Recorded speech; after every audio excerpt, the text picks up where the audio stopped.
Bonjour à tous.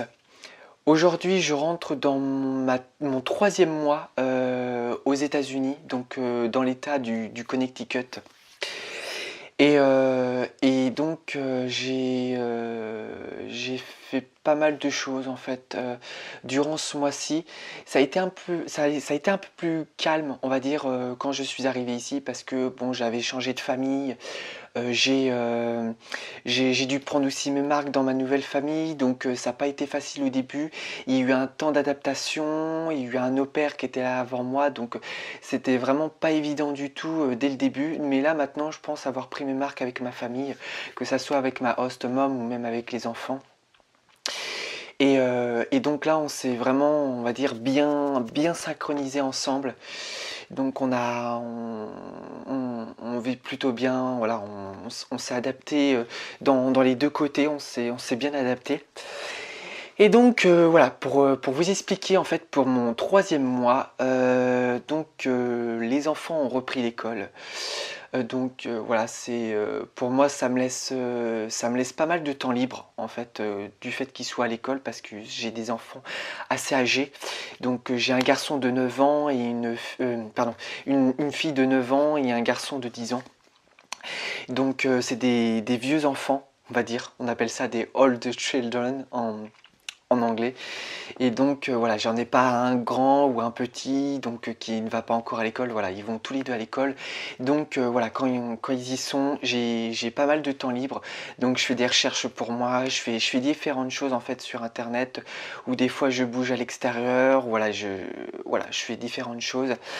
Là, pour l'instant, voilà, j'ai du temps libre, donc je fais des recherches pour moi, pour mes voyages ou même pour d'autres choses à visiter ici aux États-Unis.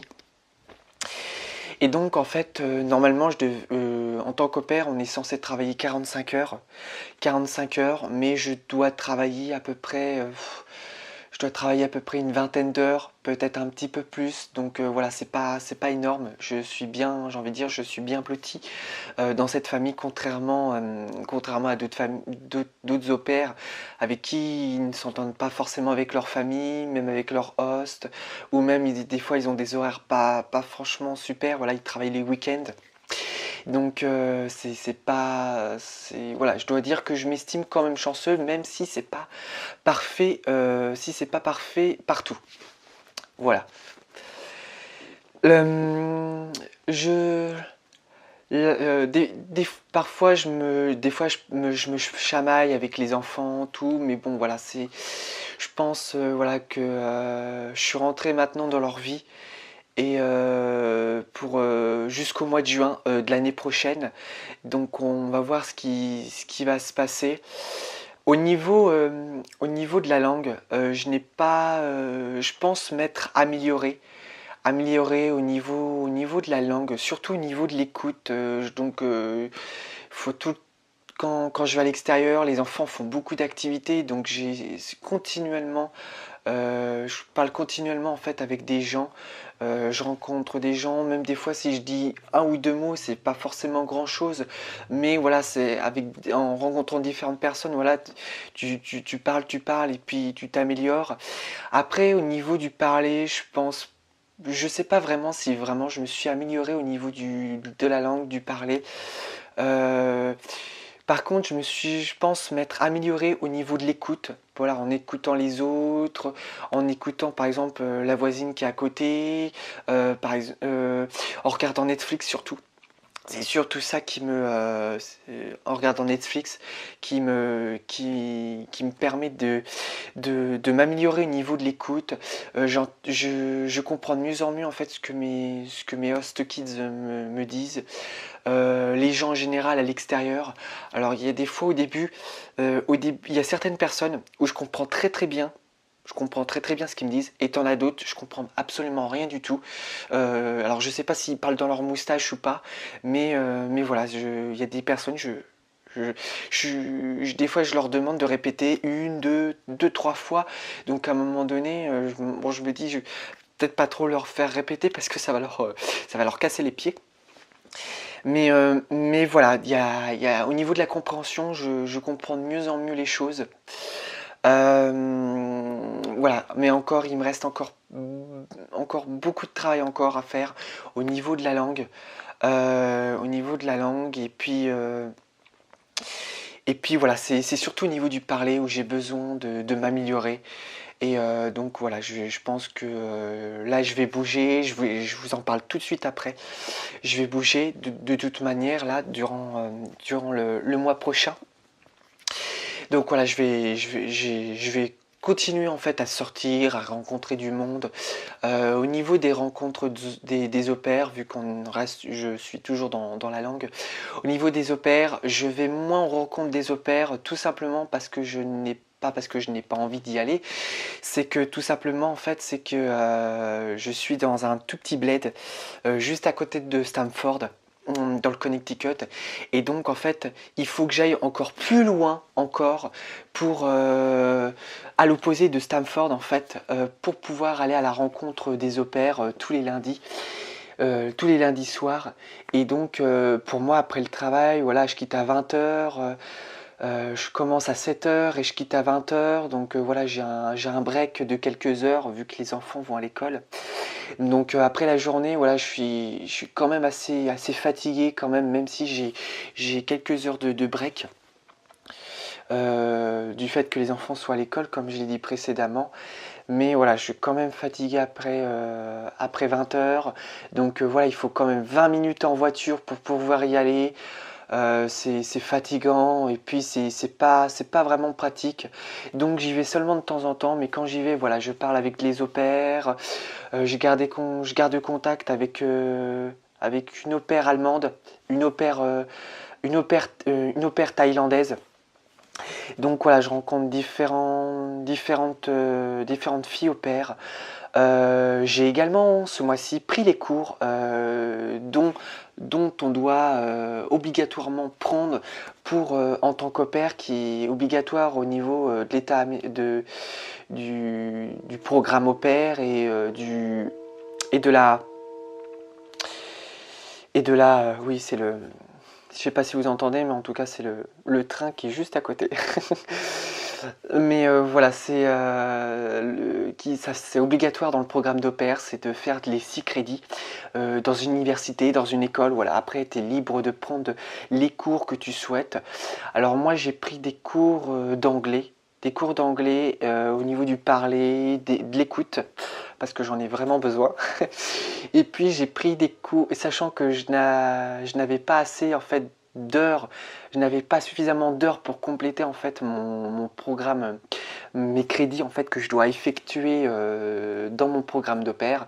Et du fait que ce cours-là, du fait de ce cours-là qui est très cher, ça m'a coûté pas mal d'argent et que je n'ai pas assez d'heures pour compléter mes 6 crédits que je dois faire dans le programme de pair, et ben malheureusement j'ai dû payer de ma poche pour un autre cours. Donc là j'ai pris des cours de business qui est très populaire aux États-Unis et qui peut servir, je sais pas, sur le long terme. Et d'où ce cours où on apprend justement l'anglais, on le lit, on l'écoute, on parle, on a une interaction avec les autres au pairs. Donc il y a des au pairs, donc on a un groupe de classe, donc il y a des au pairs, il y a des adultes qui ont des enfants, même qui viennent de différents horizons. Donc on est une classe en fait, on est une classe mixte, garçons-filles, qui viennent de différents milieux, de différents pays également. Donc voilà, j'ai beaucoup de brésiliennes, beaucoup de colombiennes.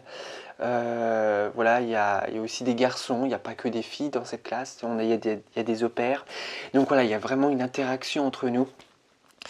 Donc voilà, mais après en tant qu'au pair, tu as le droit en fait de faire des week-end classes, donc de faire les crédits que je fais là durant tes week-ends. Donc tes heures vont beaucoup plus rapidement.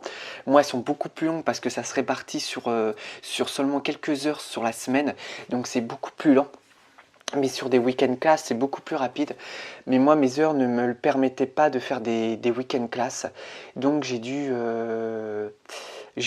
faire ça sur la semaine. Et je trouve que c'est pas plus mal. Je voulais faire des week-end class au début, je me dis c'est pas plus mal de faire comme ça sur la semaine, parce que comme ça c'est vrai que c'est pénible de faire tes heures de cours dans la semaine pendant le peu d'heures de libre que tu as, mais tu sais qu'à la fin de ta semaine, en fait, quand tu quittes le vendredi soir, tu sais que le week-end tu es libre, donc tu peux faire ce que tu veux, tu peux sortir avec les au pairs, voilà, tu t'es vraiment libre de faire ce que tu veux, que la semaine c'est bien parce que voilà, tes host kids sont à l'école, les au pairs, tu peux pas forcément les rencontrer vu qu'ils travaillent, ils n'ont pas les mêmes heures que toi. Et donc voilà, ça se fait comme ça en fait. Donc c'est pas plus mal d'avoir les cours sur la semaine. Donc j'ai pris cours d'anglais, d'écoute et de business. Donc voilà, donc mes cours devraient s'arrêter d'ici décembre, début décembre. Donc j'espère que les cours vont se terminer avant qu'il neige. Donc parce qu'ici dans le Connecticut, il neige beaucoup. Et il fait très très froid. Donc j'espère pouvoir finir ces cours-là avant qu'il neige, parce que j'ai au moins une vingtaine de minutes pour aller à mon école. Et en plus, il y a beaucoup d'arbres, beaucoup de feuilles et pas beaucoup d'endroits où tu peux te poser avec ta voiture, tu peux te garer, ou même tu peux rencontrer du monde si tu as le moindre problème en hiver quand il neige. Donc voilà, j'espère tout simplement que je vais pouvoir finir mes cours avant qu'il neige. Voilà. Au niveau de mes voyages, je n'ai pas beaucoup voyagé. Je suis allé à New York. Je me suis vraiment pris un week-end sur New York parce que je voulais vraiment découvrir cette ville. J'y suis allé une fois quand on était allé à la Trinity School, pour la Trinity School, mais on était resté vraiment sur Times Square. Donc si tu veux voir la vidéo, tu pourras la voir ici en haut à droite. Et donc j'y suis retourné une seconde fois pour la Brazilian Day. Donc c'est vraiment une grosse parade, une grosse fête sur le Brésil. Sur le Brésil, et donc il y avait des spécialités, il y avait de la nourriture américaine bien évidemment, voilà, il y a les vendeurs de hot dogs, mais tu avais aussi dans une toute petite rue, dans une petite façon de parler, une toute petite rue à New York, c'est très grand, donc c'est difficile de dire une petite rue, mais il y avait une grosse route, une grosse allée en fait, où tu avais des spécialités des spécialités brésiliennes, et donc tu avais différentes spécialités brésiliennes au niveau de la nourriture. Et donc voilà, j'y suis allé avec des au pairs, justement, des au pairs brésiliennes, et donc elles m'ont fait goûter un petit peu des différentes spécialités. Et puis on est allé visiter cette parade et tout, et après on a fini notre journée sur Central Park. Et puis et donc là, ce mois-ci, je me suis gardé un week-end sur New York. Ma host mom m'avait dit que je finissais plutôt le vendredi après-midi. Donc j'en ai profité pour partir plutôt sur New York. En plus, New York est à 1 heure en train de chez moi. Et donc le train est juste en bas, là, juste à côté de chez moi. Donc c'est très pratique pour y aller. C'est très très facile. Et donc voilà. Donc j'y suis resté 2 jours et demi. 2 jours et demi. Donc j'ai visité la tour Rockefeller. Pardon. J'ai d'abord visité le premier jour la Times Square, donc de nuit, parce que je suis arrivé trop tard, j'ai trop tardé ici, je suis parti trop tard. Donc le temps d'aller sur Times Square, tout ça, il commence à faire nuit. Donc j'ai fait Times Square de nuit, le soir. Après, je suis allé dans mon logement, qui est dans l'est d'Harlem, donc qui est tout au nord de New York. Donc j'ai fait de Times Square jusqu'à l'est d'Harlem. Donc après, je sais pas, tu te rends peut-être pas forcément compte, mais ça fait vraiment beaucoup de marche à pied.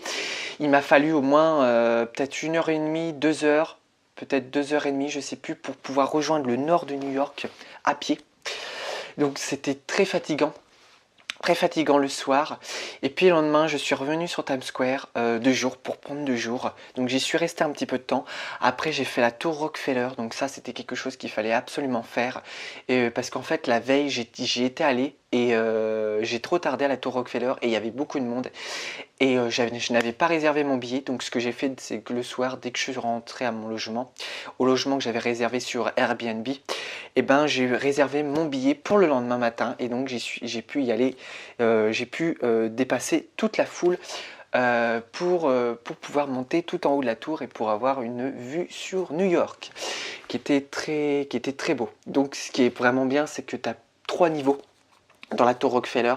Tu as un niveau où tu vois qu'une vue et tu dois dépasser un sas pour voir seulement l'autre côté, et tu as un autre niveau qui te permet en fait de voir à peu près moi je dirais la moitié d'une vue du bâtiment en fait. Je sais pas comment le dire. T'as la moitié t'as une grosse allée en fait comme ça qui fait la moitié du bâtiment un petit peu, donc t'as une vue un petit peu à 90 degrés un petit peu si tu préfères, et t'as un 3e niveau encore qui te permet d'avoir une vue à 360 degrés. Donc là vraiment tu vois Central Park, l'Empire State Building, voilà, tu vois vraiment tout New York, c'est vraiment super chouette.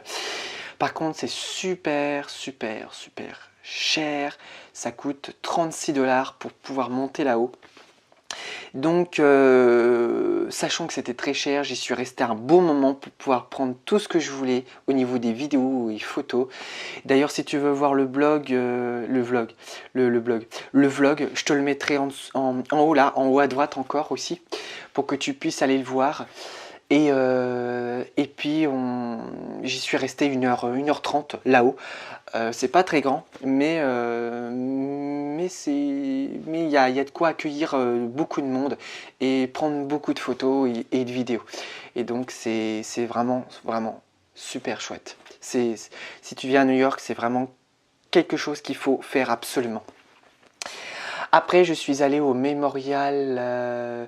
Non, peut-être pas tout de suite. Je suis allé je suis allé à la Statue de la Liberté. Donc, j'ai pris le ferry gratuit. Et oui, il y a un ferry qui est gratuit, qui permet d'aller en face de New York. Il y a une côte qui permet d'aller en face. Donc, il y a des gens qui habitent en face de New York, en face de la mer en fait, en face de la côte qui se trouve juste en face de New York, et il y a des gens qui habitent, donc ils prennent ce ferry qui est gratuit, où il y en a d'autres qui veulent tout simplement passer pour voir la Statue de la Liberté, prendre des photos et après revenir par ce ferry qui est gratuit pour revenir sur New York. Par contre, tu as un autre ferry qui est payant. Tu payes 18,50 $ pour faire seulement en fait le tour de la Statue de la Liberté, mais là c'est payant. Que le ferry gratuit, en fait lui il va juste en face, il fait pas le tour. Donc voilà, c'est cette différence un petit peu. Donc moi, bien évidemment, pour faire des économies, en tant qu'au-pair, j'ai pris le ferry gratuit. Mais peut-être que j'essaierai, si j'y retourne sur New York, prendre le ferry payant. Peut-être qu'on a une meilleure visibilité, mais voilà, en mettant un petit peu le zoom sur ton appareil photo, tu as une bonne vue quand même sur la Statue de la Liberté. Voilà. Après, je voulais visiter la Statue de la Liberté, mais c'est très convoité pour visiter l'intérieur de la Statue de la Liberté. J'ai vu au moment, je voulais réserver ma place. En fait, il n'y a plus de place, pour te dire. Je vais pas me prendre la tête. Il n'y a plus de place jusqu'à janvier 2019. Voilà. Donc, pour te dire à quel point c'est très convoité. De visiter l'intérieur de la Statue de la Liberté. Mais je vais aller voir pour pouvoir prendre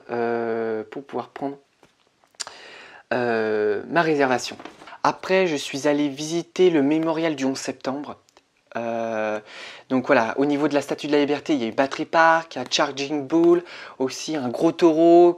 J'ai pas pu prendre de photos parce qu'il y a énormément de monde qui était autour, donc j'ai rien pu faire. J'ai pris des photos par contre, et vous le voyez vraiment très furtivement dans ma vidéo, dans mon vlog. Donc voilà, c'est très convoité aussi, il y avait vraiment beaucoup de monde. Et donc j'ai visité donc la Statue de la Liberté, et puis je suis allé à pied donc sur le mémorial du 11 septembre.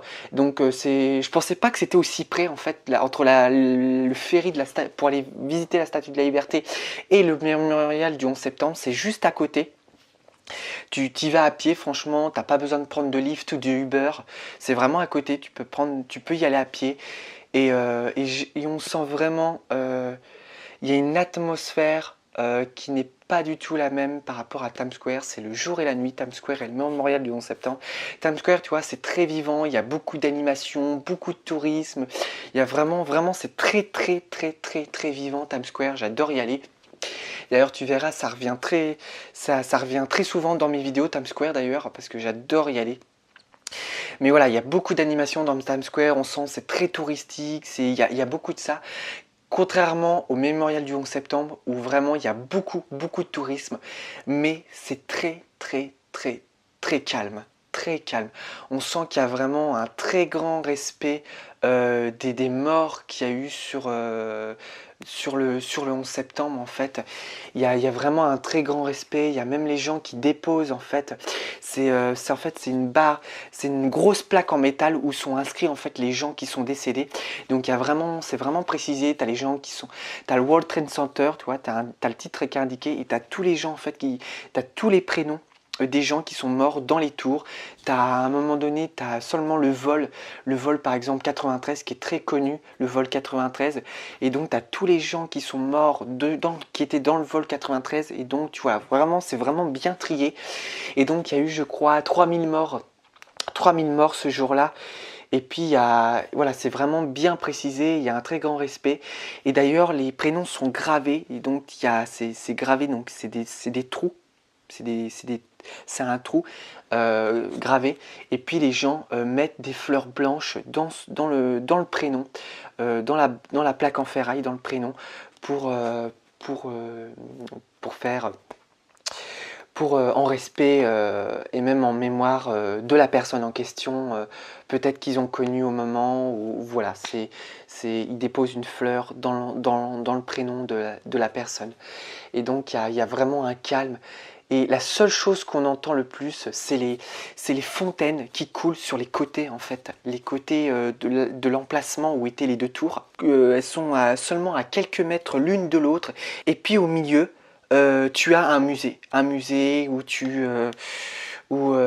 justement tu as l'histoire du 11 septembre, de cette journée-là, les objets qui ont été trouvés sous les dépouilles, sous les débris des tours qui sont tombées. Mais un jour, si je vais sur New York, peut-être que j'irai le visiter. C'est un truc que je pense peut-être à faire. Voilà. Et j'ai terminé par Central Park, qui est très très très très très très très grand. C'est vraiment immense. C'est vraiment immense. Il y a même un zoo à l'intérieur. T'as vraiment de quoi te poser dans l'herbe. T'as même un genre de petit parc d'attractions, même à l'intérieur. C'est vraiment immense. Pour les gens qui veulent courir, qui veulent marcher et tout, franchement, il y a ce qu'il faut là où il faut. Il y a vraiment de la place pour tout le monde. C'est vraiment énorme. J'ai mis... je sais pas combien de temps j'ai mis pour traverser tout Central Park. Seulement je crois la moitié de Central Park, j'ai dû mettre 20 minutes, une demi-heure. Donc pour te dire à quel point c'est vraiment immense au niveau de la largeur. Longueur, je devrais dire même. Longueur, c'est vraiment big, big, big. Et donc j'ai terminé ma journée là sur Central Park. Et puis je suis retourné voilà, dans le Connecticut par train. Parce qu'en fait, moi je suis